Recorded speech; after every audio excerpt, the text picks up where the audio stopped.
If you're listening to this, you have definitely experienced it. A song that just explodes out of nowhere. Oh, yeah. One day you've never heard it. And the next, it's the soundtrack to every single video you watch. It's playing in the mall. And it's just stuck in your brain. And that sudden, massive explosion, that's what we call a viral song. It's really the definition of modern fame, isn't it? We'd define a viral song as a piece of music that gets sudden global popularity, specifically through internet sharing. And the key word there has to be speed. Absolutely. 20 years ago, the only way to get a hit was, months and months of radio play. Today, a track can go from being an unknown file on a computer to a global hit in, under a week? And the source can be anyone. It used to be all about the big studios, the superstars with huge marketing budgets. Right. Now, a track is just as likely to come from an unknown person recording what they call bedroom pop on a basic laptop. It's the ultimate proof that a great idea, when it connects with the right platform, is way more powerful than any million-dollar marketing plan. Exactly. So for this deep dive, we're going to unpack the science behind it all. We're going to show you the 3 elements that have to line up perfectly for a song to go from zero to a global hit. First, the digital platform that spreads it. Then the specific sound that makes it stick. And finally, the cultural movement that gives it meaning. Okay, let's start with the engine.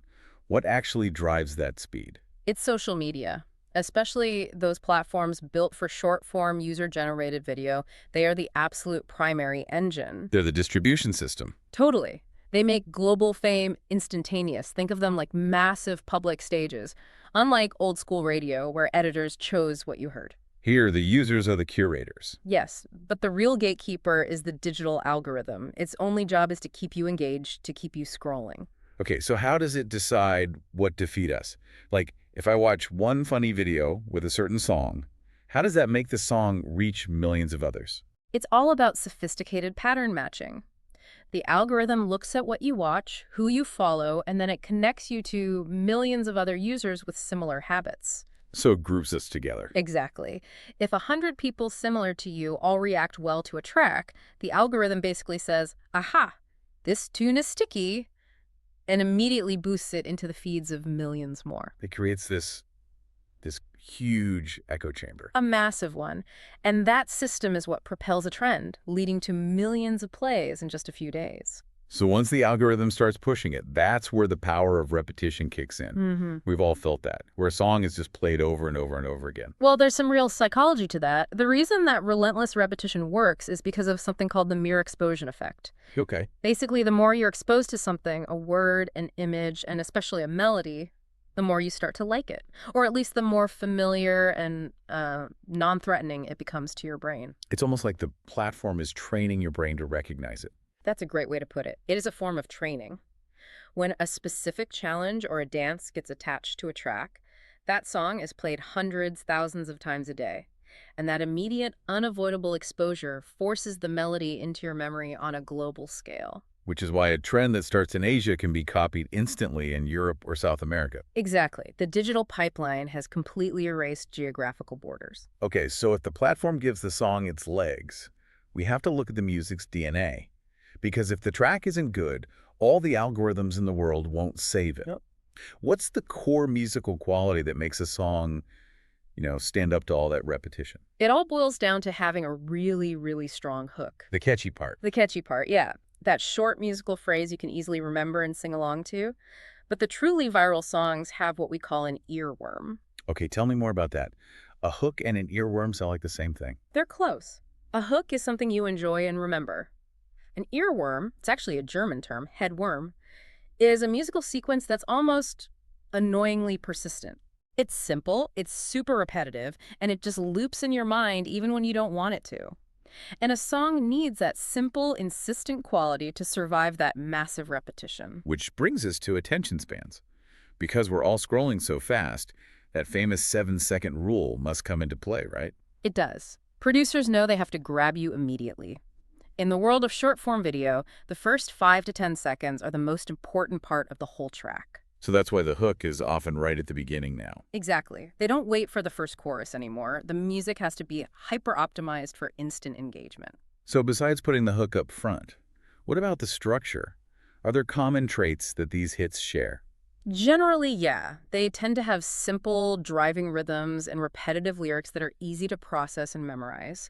And in terms of tempo, high energy and upbeat tracks almost always do better than slow ballads. The music needs to motivate action, to make you want to move. But wait a minute. If simplicity is the key, why do we sometimes see these really complex, even bizarre songs suddenly blow up? Shouldn't simple pop tracks always win? That's a really important point. While simplicity is usually the rule, sometimes the only way to break through all the noise is to be unique. To stand out. Right. Artists will deliberately use weird sound effects, strange instruments, or unexpected vocal styles to create something jarringly different. The goal is to make you stop scrolling, and if that unique sound creates an earworm, you're compelled to search for the full song. And that search, that's what turns a viral clip into a streaming hit. That's the conversion.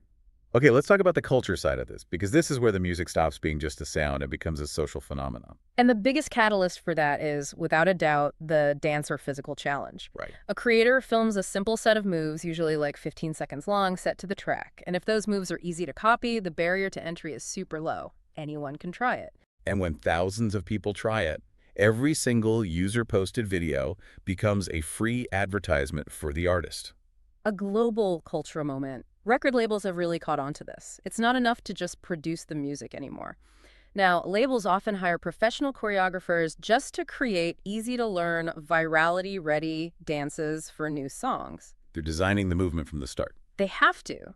They understand that the interaction between movement and sound is essential now. You have to give listeners something to do with the music. And beyond movement, the emotional connection seems huge, especially for younger audiences. It is. Songs go viral when the lyrics tap into a shared feeling. Whether it's friendship, the stress of school, a crush, listeners feel a really deep personal connection. The music validates what they're feeling. And the lyrics become more than just words. They become a communication tool, right? Absolutely. Young people use those relatable lines as captions for their videos or photos. They use a quote from a song to communicate exactly how they feel.